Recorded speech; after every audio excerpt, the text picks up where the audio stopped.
একটি ঘর, তার মধ্যে ৩টি মানুষ, ৩টি মানুষের ৩ রকমের পছন্দ। ভাবা যায়? হ্যালো এভরিওয়ান, আসসালামু আলাইকুম।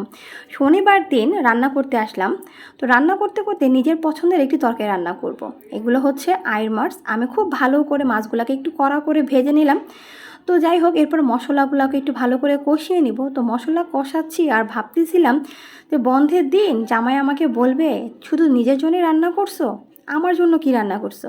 তার মানে সে তো মাছ খেতে চায় না, তার জন্য তো আমাকে কিছু রান্না করতে হবে। তারপর মশলাগুলোকে কষাতে কষাতে আর এর মধ্যে ভেবেও নিলাম যে তার জন্য কি রান্না করা যায়।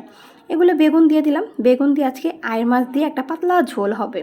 এই তরকারিটা খেতে কিন্তু খুবই মজার। আর এখানে দেখতে পাচ্ছেন চিংড়ি মাছগুলো অলরেডি আমি কষিয়ে ফেলেছি। তো চিংড়ি মাছগুলো কষাতে কষাতে আর এর মধ্যে আমি শাকগুলোকে ধুয়ে নিব। বাস, আজকে আমি রান্না করব পুঁই শাক। এই পুঁই শাকটা হচ্ছে আপনাদের ভাইয়ার সবথেকে প্রিয় খাবার। তাকে যদি পুঁই শাক দিয়ে ভাত দেওয়া হয় তার আর কিছুই লাগে না, সে খুবই পছন্দ করে।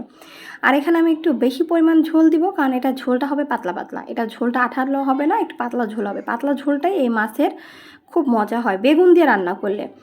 তারপরে হচ্ছে গিয়ে ঝোলটা আমি আরেকটু বেশি দিলাম, দেওয়ার পর হচ্ছে ঢাকনা দিয়ে ঢেকে রাখবো। এখন রান্না করতেছি আমারটা, আপনাদের ভাইয়ারটা, তাহলে আমার মেয়ে কী দিয়ে খাবে? এরপরে মাছগুলো আমি এই পানির মধ্যে ভাসিয়ে দিব। তারপরে এখানে পুঁই শাকটাও দেখেন, মাশাআল্লাহ আমার পুঁই শাকটা খুব সুন্দর করে হয়ে গেছে। তারপরে হচ্ছে গিয়ে মাছগুলোকে যখন ভাসিয়ে দিলাম, তারা এখানে এখানে ডুবে ডুবে সাঁতার খাবে। আর এর মধ্যে আমি চিন্তা করলাম যে মেয়েটার জন্য কী রান্না করা যায়।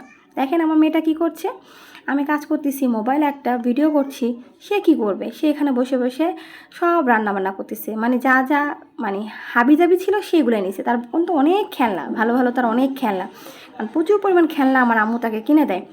আর এখানে বসে বসে খেলতেছে আর আমি আমার সাথে কথা বলতেছে। আর এর মধ্যে আমি একটু আলু কুচি কুচি করে কেটে নিলাম। এই যে আলু ভাজি, আমার মেয়েটার আবার আলু ভাজি খুবই পছন্দ, তাই একটু আলু ভাজি করে নিলাম। তারপর খেতে চলে গেলাম, সবাই মিলে একসাথেই খাবো। এই যে মেয়েটাকে দিলাম হচ্ছে আলু ভাজি। আলু দিয়ে কি শুধু ভাত খাওয়া যায়? তা একটা ডিম সিদ্ধ করে নিলাম। এটা হচ্ছে তার পছন্দের একটি খাবারের তালিকা।